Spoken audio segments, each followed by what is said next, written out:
Su currículo en esa materia habla por sí mismo. Es un relato del penoso camino de la democracia peruana desde el año de 1945 hasta el 2004 en que murió. En el siguiente gobierno, el del dictador Odría, fue primero encarcelado, su publicación clausurada y luego deportada a Panamá. En 1950, con Doris Gibson, fundó la revista Caretas, crítica inflexible del gobierno de turno del versallesco Manuel Prado. Más tarde fue expulsado del país por la dictadura del general Velasco, que además le arrebató su local en la avenida Fawcett. Deportado también por su sucesor, el general Morales Bermúdez, a quien le debe una estadía forzada en México, pero de la cual regresó con muy buenos recuerdos y renovadas energías. En México dirigió el suplemento dominical del diario El Sol. Pero fue en el tortuoso gobierno de Fujimori en que más cínicamente, más cobardemente, que lograron que Oiga desapareciera asfixiada por los impuestos. Una oscura maniobra muy del estilo del régimen fujimorista, en que sin meterlo preso ni deportarlo, y usando a turbios intermediarios, lo amenazaron con la cárcel por los impuestos atrasados y terminaron comprando el logo a cambio de la deuda para poder definitivamente enterrarla. Oiga era una revista que casualmente, por su posición absolutamente independiente, tenía muchos amigos entre los empresarios, siempre temerosos de aparecer, apoyando a los críticos del poder. Por lo tanto, tenía poquísimo avisaje y se sostenía con las ventas del semanario. Nunca fue un gran negocio y Paco Igartua siempre vivió al filo de la bancarrota, pero jamás modificó la línea de la revista ni modificó un milímetro su manera de pensar por servir a sus intereses personales. Una vez superada la dictadura cleptómana, condenado Fujimori en un juicio intachable y ejemplar, nadie quiere hablar de Francisca Iguarta, que fue desde el primer momento su acusador más permanente y mejor informado. Pero a esa aventura de tantos años el tiempo le ha dado la razón totalmente, y el pajarito verde al que él se refería como su informante y de quien ni sus más íntimos amigos creíamos los augurios, lo informó con una desconcertante precisión. Paco Igartua, esa especie desgraciadamente rara de un Don Quijote vasco, fue una persona que nadie que lo conoció bien dejó de estar cautivado por su rectitud, su coherencia, su terquedad, su pasión por lo que él consideraba la verdad, su generosidad, su amor a la vida, su vocación de periodista y un coraje sin límites, casi suicida. Solamente algunas de estas características de su inolvidable personalidad explicarían que hasta sus colegas prefieran no mencionarlo. Su paso por la prensa peruana fue importante y ejemplar. Cuando las pasiones que despertó se aquieten, veremos surgir su nombre en el lugar privilegiado que merece en la historia de la prensa peruana. Muchas gracias.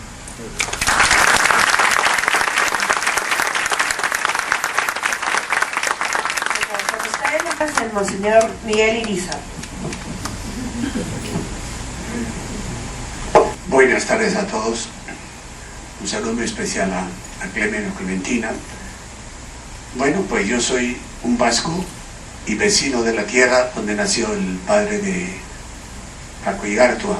Él era de Oñate, su padre, y yo soy de un pueblo mucho más pequeño, se llama Ormaiztegui, apenas distancia de 20 kilómetros. Pero el recuerdo con Paco viene de muchos años atrás, cuando lo conocía yo desde Lima, y sobre todo en el tiempo que estuve yo en Yurimaguas, en la selva.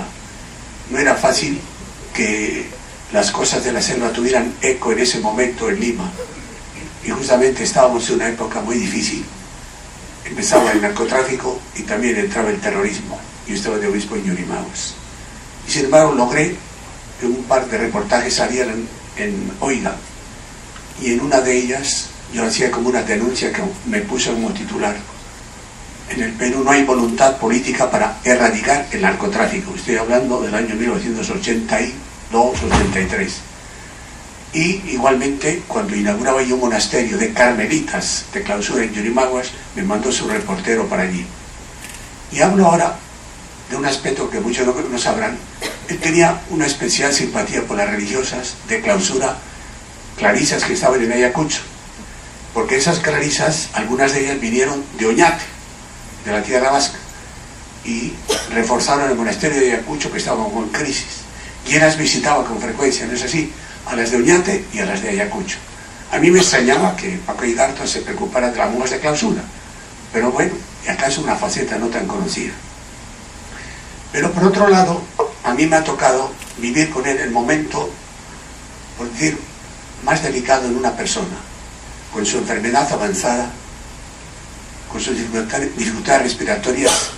Yo visité durante un tiempo bastante largo, en los últimos meses de su vida, su casa, y por tanto estaba con Clemen, hablaba con sus hijos y sobre todo con él. Aunque él no hablaba vasco o en euskera como yo, que todavía, aunque llevo 50 años en Perú, sigo hablando vasco, hablaba en vasco a veces, le rezaba en vasco y le cantaba en vasco. Y eso sí le emocionaba a él. Y ahí descubrí yo que él tenía una fibra espiritual muy grande. Yo entonces todavía no conocía que él había pasado por una experiencia religiosa a través de los hermanos maristas. Estudié en el Colegio Marista San Isidro, entró en un noviciado, se fue a Santiago de Chile, etc. Pero uno pensaba, en la vida pública ese personaje no aparece en su intimidad, en lo que es el santuario de la conciencia de cada uno. Yo lo descubrí acaso un poco al final de su vida, y realmente los coloquios que yo tenía con él eran no de un obispo con un feligrés, sino de un amigo o de un vasco con otro. Que si bien somos nosotros no solo tercos y duros, pero luchadores y siempre libres, porque siempre nos gusta ser libres, soberanamente libres. Y creo que ahí descubrí en él una profundidad espiritual que yo acaso no conocía. Y lógicamente, en los momentos que yo le hablaba de Dios, no trataba tanto de conceptos, sino de mi experiencia religiosa. ¿Por qué yo me hice sacerdote? ¿Por qué estoy en el Perú? ¿Por qué estaba misionero? Y luego en ese momento estaba ya, por supuesto, hacía años en el Callao.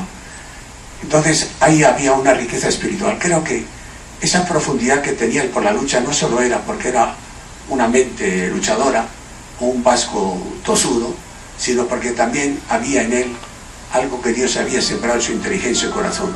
Esa honradez, esa honestidad, esa búsqueda de la verdad, ese sentido de solidaridad y esa cercanía con aquellos que fueron, como aparece en el libro también, sus colaboradores en la revista Oiga, cuando en los momentos más difíciles él no quería que ellos sufrieran por las angustias que le estaba pasando en la empresa en el aspecto económico.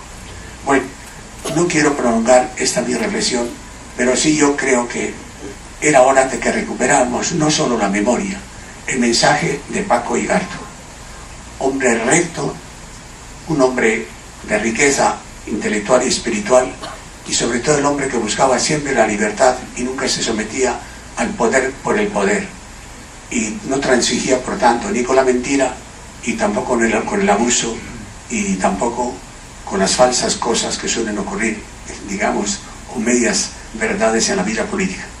Por eso, ojalá que el periodismo de hoy y los medios de comunicación sean tan honestos y críticos consigo mismos primero, y también el ejercicio de las cosas que hoy ocurren en el Perú.